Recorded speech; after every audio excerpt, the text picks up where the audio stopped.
छ तपाईहरुले भ्युटेक नेपालको अर्को नयाँ भिडियोमा। आज चाहिँ हामीसँग चाहिँ अर्को नयाँ मोबाइल आएको छ, REALME 8 Pro आएको छ हैन। देख्न सक्नुहुन्छ तपाईहरुले पनि REALME 8 Pro रहेको छ। आज चाहिँ यही REALME 8 Pro को चाहिँ अनबक्सिङ गर्ने छ, के कस्तो रहेको छ त्यो पनि तपाईहरुले भन्ने छु हैन। REALME 7 Pro किनिसक्नु भएको छ भने 8 Pro मा अपग्रेड गर्न जरुरी छ त त्यो पनि भन्ने छु। अब चाहिँ ढिलो नगरी चाहिँ यही मोबाइलको चाहिँ अनबक्स गरिदिउँ है त, REALME 8 Pro।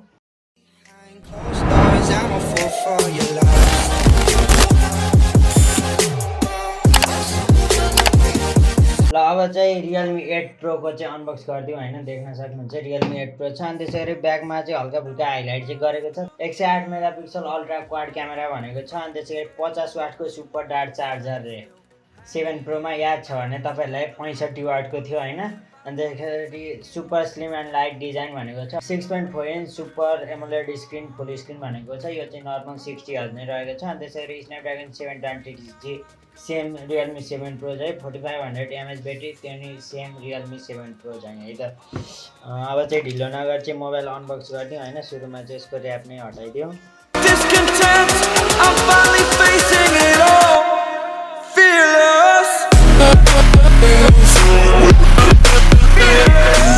सुरुमा चाहिँ पेपर बक्स नै पाउन सक्नुहुन्छ हैन। पेपर बक्समा चाहिँ सुरुमा चाहिँ सिम इजेक्टर टुल रहेको छ। अनि त्यसैगरी एउटा नर्मल सिलिकन केस पाउन सक्नुहुन्छ जुन चाहिँ ठिकठाक क्वालिटीको नै रहेको छ। अनि त्यसैगरी हल्का फुल्का पेपरहरू अनि क्विक स्टार्ट गाइड रहेको छ हैन, म्यानुअल चाहिँ रहेको छ।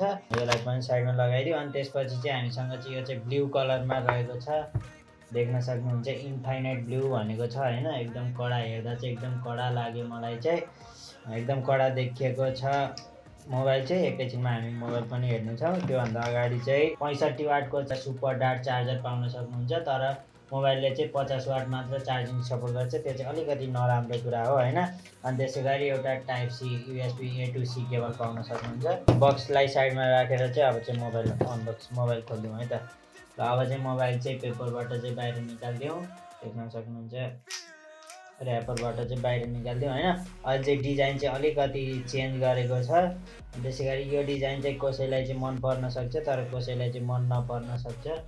देख्न सक्नुहुन्छ इन्फाइनाइट ब्लू कलर रहेको छ र मोबाइल चाहिँ यही नै रहेको छ हैन। देख्न सक्नुहुन्छ यो अलिकति मन नपरेको भनेको चाहिँ यो डेयर टु लिभ चाहिँ अलिक ओभरै नाटक गर्यो हैन। रियलमीले चाहिँ अलिक ओभरै नाटक गरे झैँ लाग्यो, त्यो चाहिँ अलिक ठिक लागेन हैन। तर यो कलरमा चाहिँ त्यस्तो खासै चाहिँ देखिँदो रहन्छ, एकदम ठिकठाक नै रहेको छ। अनि त्यसैगरी पोलिकार्बोनेट बडी भए तापनि म्याट फिनिस दिएको छ, ग्लसी फिनिस चाहिँ दिएको छैन, म्याट फिनिस दिएको छ। अनि त्यसैगरी क्यामेरा हाउसिङ पनि अझै चेन्ज गरेछ हैन REALME 7 Pro को कम्पेरिजनमा चाहिँ। अनि त्यसैगरी अलिकति स्लिक डिजाइन पनि अलिकति स्लिक गराएको छ।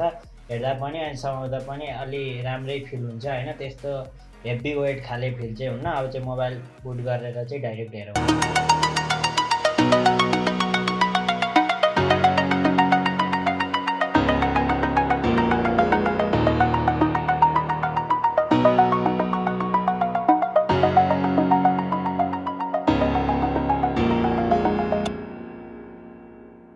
फाइनली मोबाइल चाहिँ सेटअप भइसकेको छ। देख्न सक्नुहुन्छ फर्स्ट चाहिँ REALME UI 2.0 नै देख्न सक्नुहुन्छ हैन, जुन चाहिँ प्रिइन्स्टल एपहरू चाहिँ हल्का फुल्का रहेको छ। तर त्यस्तो मलाई यो पनि एकदम ठिक लाग्छ, यो REALME UI पनि एकदम राम्रो नै लाग्छ हैन। पहिलाको कम्पेरिजनमा एकदम अप्टिमाइज नै भएको छ, एकदम राम्रो नै। MIUI को कम्पेरिजनमा चाहिँ मलाई चाहिँ यो चाहिँ केही हदसम्म चाहिँ अलिकति राम्रो लाग्छ। अब हल्का फुल्का प्रिइन्स्टल एपहरू भन्ने कुरा त त्यो भइ नै हाल्छ हैन। स्क्रिन पनि एकदम राम्रो नै रहेको छ, जुन चाहिँ 6.4 इन्चको चाहिँ एमोलेड डिस्प्ले पाउन सक्नुहुन्छ with normal 60 hertz refresh rate नै रहेको छ। मैले तपाईहरुलाई सुरुमा पनि भनि नै सकेको थिएँ हैन, 60 हर्ज रिफ्रेस रेट नै रहेको छ। अनि त्यसैगरी यो डिस्प्ले प्यानल हालेकै same to same REALME 7 Pro कै हालेको हो भने पनि हुन्छ हैन।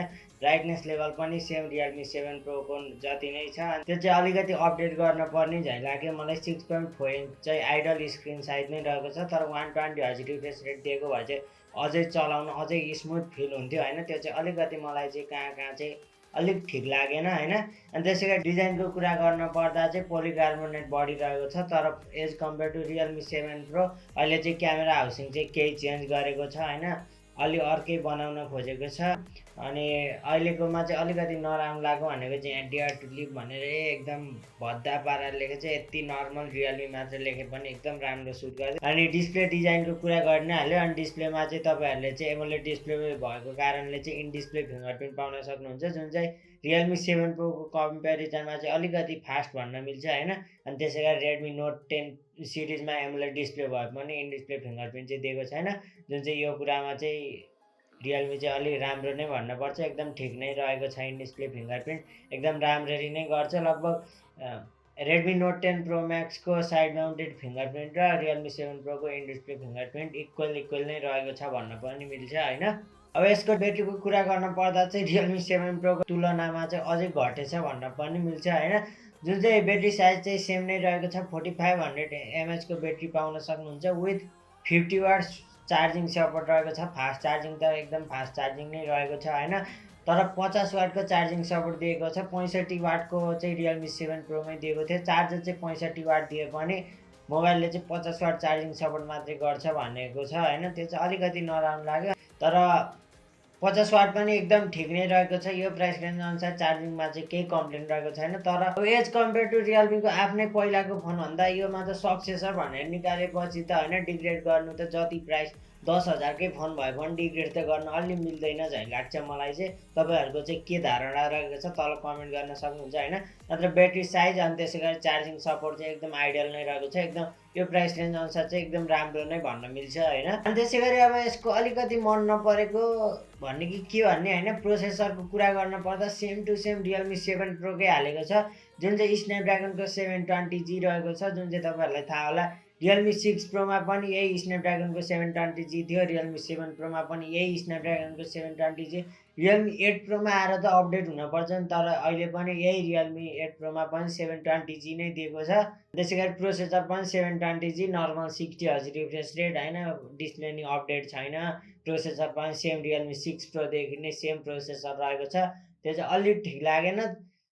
त्यसै कारणले प्रोसेसरमा अब नर्मल युज गर्दा त तपाईँहरूलाई डिफ्रेन्स थाहा हुन्न। अनि 720G र 732Gमा पनि त्यस्तो धेरै डिफ्रेन्स चाहिँ रहेको छैन। त्यस्तो फार डिफ्रेन्स चाहिँ रहेको छैन। तर as compare to 732G 720G चाहिँ केही हदसम्म चाहिँ अलिकति स्लो रहेको छ। अझ त्यो चाहिँ तपाईँहरूले गेम खेल्दा चाहिँ अझै राम्रोसँग थाहा पाउनुहुन्छ होइन। नत्र त नर्मल टास्क गर्दा त त्यस्तो फिलै हुन्न तपाईँहरूलाई। यो पनि एकदम राम्रो पर्फर्मेन्स नै रहेको छ, राम्रो प्रोसेसर नै रहेको छ। अनि गेमिङ गर्दा चाहिँ त्यो रेडमी नोट 10 प्रो सिरिजमा नोट 10 प्रो म्याक्समा चाहिँ 120Hz रिफ्रेस रेट भएको कारणले पनि तपाईँहरूलाई चाहिँ डिफ्रेन्स थाहा हुन्छ। यसमा चाहिँ नर्मल 60Hz रिफ्रेस रेट अनि त्यसै गरी 720G कारणले चाहिँ कुनै एस्पेक्टमा गेमिङ एस्पेक्टमा त झन् इजिली किल गर्छ रेडमी नोट 10 प्रो म्याक्सले चाहिँ रियलमी 8 सिरिजलाई चाहिँ, रियलमी 8 प्रोलाई चाहिँ। अब यसको मेन एस्पेक्ट भनेको चाहिँ क्यामेरा भन्ने थियो होइन। क्यामेरा चाहिँ 108 मेगापिक्सलको क्यामेरा भन्ने थियो। स्क्रिनमा पनि तपाईँहरूले हल्का फुल्का स्याम्पल देख्न सक्नुहुन्छ। यो चाहिँ लगभग क्यामेरा चाहिँ मैले राम्ररी नै युज गरेँ, एकदम राम्रै युज गरेँ भन्न मिल्छ होइन। क्यामेराको कुरा गर्न पर्दा चाहिँ एकदम राम्रो फोटोहरू नै आएको छ। अनि त्यसै गरी नर्मल क्यामेरा सेन्सरबाट पनि एकदम राम्रो नै आएको छ। डाइनामिक रेन्ज यताउता सबै एकदम मिलेको छ होइन फ्रन्ट क्यामेरामा पनि। अनि त्यसै गरी ब्याक क्यामेराबाट चाहिँ ब्याकमा चाहिँ भिडियो पनि एकदम राम्रै अप्टिमाइजेसन रहेको छ। ब्याक क्यामेरामा चाहिँ 4K 30 FPS सम्मको अप्सन पाउन सक्नुहुन्छ। त्यसै गरी 1080 60 FPS पनि अप्सन रहेको छ, जुन चाहिँ एकदम राम्रो कुरा रहेको छ। अनि त्यसै गरी तपाईँहरूले चाहिँ ब्याक क्यामेराबाट चाहिँ अल्ट्रा भिडियो स्मुथ समथिङ त्यस्तै भनेर पनि पाउन सक्नुहुन्छ होइन। अल्ट्रा स्टेडी मोड भनेर पनि पाउन सक्नुहुन्छ, जुन चाहिँ एकदम राम्रो कुरा नै रहेको छ। एकदम भिडियोको मामलामा चाहिँ मलाई त्यस्तो केही लागेन। अनि त्यसै गरी अप्सनहरू पनि धेरै रहेको छ, जस्तै डुअल भ्यू भिडियो भयो, अनि त्यसै गरी स्लो मोसन भयो, अल्ट्रा म्याक्रो भनेको छ। तर अल्ट्रा म्याक्रो भन्न मात्रै भनेको छ, अलिकति पनि ठिक लागेन कि मलाई। म्याक्रो सेन्सर त 2 मेगापिक्सलको दिएको छ भनेपछि तपाईँहरू आफै बुझ्न सक्नुहुन्छ कस्तो रहेको छ भनेर होइन। म्याक्रोको लागि अनि त्यसै गरी डेप्थ सेन्सरको लागि चाहिँ त्यस्तो राम्रो चाहिँ छैन होइन। म्याक्रो त अझै अलिकति पनि ठिक लागेन। एकदम सिधै भन्नु पर्दा चाहिँ म्याक्रो सेन्सर चाहिँ अलिकति पनि ठिक छैन। बरु 108 मेगापिक्सलको सेन्सर अनि त्यसै गरी नर्मल सेन्सरबाट चाहिँ डाइनामिक रेन्ज अनि त्यसै गरी फोटोहरू अनि त्यसै गरी एकदम राम्रो नै आउँछ होइन। फोटो चाहिँ। अनि त्यसै गरी डाइनामिक रेन्ज एक्सपोजर पनि एकदम राम्ररी नै मेन्टेन गरेको देखेँ मैले चाहिँ। अनि त्यसै गरी पोर्ट्रेटमा चाहिँ एउटा राम्रै अप्सन दिएको छ, जस्तै यो बोके अप्सन दिएको छ भन्नाले तपाईँहरू चाहिँ आफ्नै चोइस अनुसार चाहिँ मिलाउन सक्नुहुन्छ ब्याकग्राउन्ड ब्लर चाहिँ कति गर्ने भनेर। यो पनि एकदम राम्रो नै अप्सन रहेको छ। तर बोके अप्सन 100% राख्दा चाहिँ त्यस्तो राम्ररी ब्याकग्राउन्ड ब्लर चाहिँ राम्रैसँग नगरेको हो कि झैँ लाग्यो मलाई चाहिँ होइन।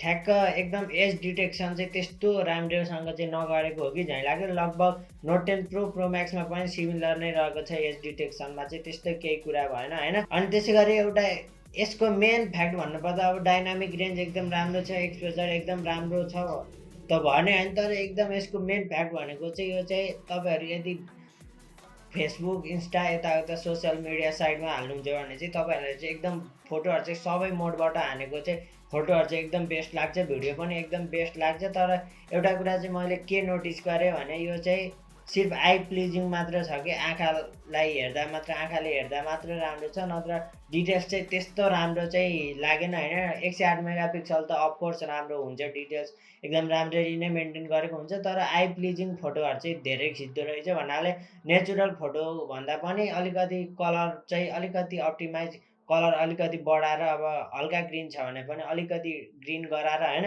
त्यस्तो खालेले चाहिँ त्यस्तो पाराले चाहिँ गर्दो रहेछ। त्यो चाहिँ अब कसैलाई चाहिँ त्यस्तो खाले फोटो चाहिँ एकदम मनपर्छ भने कसैलाई चाहिँ अलि नेचुरल टाइपकै फोटो मनपर्छ, त्योमा पनि मैले एउटा डिफ्रेन्स भेटेँ होइन। जुन चाहिँ लगभग नोट 10 प्रो म्याक्स लिनुभयो भने चाहिँ त्योमा चाहिँ क्लोज टु नेचुरल रहेको छ, त्यो पनि फुल नेचुरल चाहिँ भन्न मिल्दैन होइन। हल्का फुल्का अब कलर अपडेट त गरिदिनै हाल्छ जुन मोबाइलले पनि, तर योमा चाहिँ अलिकति बढी नै कलर चाहिँ अलिकति बढी नै गराएको हो कि झैँ लाग्यो होइन। भन्नाले जस्तो खाले फोटो छ त्यस्तो खाले चाहिँ फिल भएन। कलर अलिकति अपडेट गर्न खोज्दा होइन, तर एक्सपोजर चाहिँ अलिकति नमिलेको हो कि झैँ लाग्यो होइन। भन्नाले अलिकति तपाईँहरूले जुम गरेर हेर्नुभयो भने चाहिँ डिटेल्स चाहिँ अलिकति गुमाएको हो कि झैँ लाग्यो मलाई चाहिँ।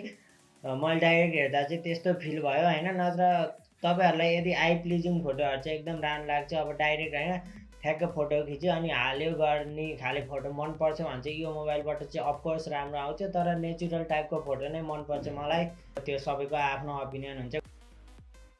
त्यसै गरी अब यसको फ्रन्ट क्यामेराको कुरा गर्नुपर्दा चाहिँ फ्रन्ट क्यामेरा चाहिँ 16 मेगापिक्सलको क्यामेरा पाउन सक्नुहुन्छ, जुन चाहिँ एकदम ठिकठाक नै भन्नुपर्छ होइन। त्यही नै रहेको छ होइन, अलिकति आई प्लिजिङ फोटो नै निकाल्छ, नेचुरल चाहिँ निकाल्दैन। अनि त्यसै गरी फ्रन्ट क्यामेरा पनि पोर्ट्रेटको अप्सन रहेको छ, फ्रन्ट क्यामेराको पोर्ट्रेटमा पनि बोके अप्सन चाहिँ आफैले मिलाउन सक्नुहुन्छ, जुन चाहिँ फिचर्सहरू चाहिँ एकदम राम्रो नै रहेको छ। तर फ्रन्ट क्यामेराको पोर्ट्रेट चाहिँ त्यस्तो एक्साइटिङ चाहिँ रहेको छैन, जस्तै त्यही एज डिटेक्सन चाहिँ अलिकति मिलाएन कि झैँ लाग्यो मलाई चाहिँ। नत्र भने नर्मल आफ्नो फेस डिटेल्स चाहिँ एकदम राम्ररी नै मेन्टेन गरे झैँ लाग्यो। अनि त्यसै गरी डाइरेक्ट सनलाइटमै मैले भिडियो गरेको थिएँ, भिडियो पनि एकदम राम्रै क्वालिटीको आएको थियो।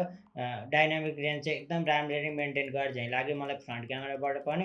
त्यस्तो धेरै दिक्कत, त्यस्तो धेरै नराम्रो भन्ने चाहिँ फिल भएन। 16 मेगापिक्सलको भए पनि फ्रन्ट क्यामेरामा चाहिँ as compare to note 10 pro series Realme 8 प्रोको चाहिँ एकदम राम्रो छ नै भन्न मिल्छ होइन। फ्रन्ट क्यामेराको कुरा गर्नुपर्दा भने अब डाइरेक्ट नोट 10 प्रो सिरिजसँगै जान, नोट 10 प्रो सिरिजसँग यसको कम्पेयर गर्नुपर्दा चाहिँ म्याक्रो चाहिँ एकदम तल, एकदम कम्पेयरै गर्न नमिल्ने छ होइन। लगभग अब क्यामेराको चाहिँ यसपालि चाहिँ अलि लामो नै कुरा गरेँ होला, किनभने होइन अरू त same to same features Realme 7 प्रोको नै छ। डिस्प्लेदेखि लिएर त्यसै गरी प्रोसेसर सेम छ, ब्याट्री क्यापासिटी सेम छ होइन।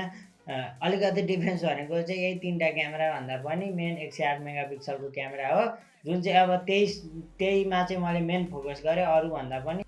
त्यसै गरी यसमा चाहिँ अर्को भनेको चाहिँ स्टोरेज टाइप पनि, ऱ्याम टाइप पनि अलिकति कम रहेको छ। स्टोरेज टाइप पनि LPDDR3X ऱ्याम रहेको छ। अनि त्यसै गरी UFS 2.1 स्टोरेज रहेको छ भने रेडमी नोट 10 सिरिजमा चाहिँ UFS 2.2 स्टोरेज रहेको छ, जुनले त्यतिले पनि अलिक एकदम डिफ्रेन्स गराउँछ होइन। प्रोसेसरमा भन्दा पनि UFS स्टोरेज टाइप, ऱ्याम टाइपले पनि एकदम धेरै भास्ट डिफ्रेन्स नै गराउँछ।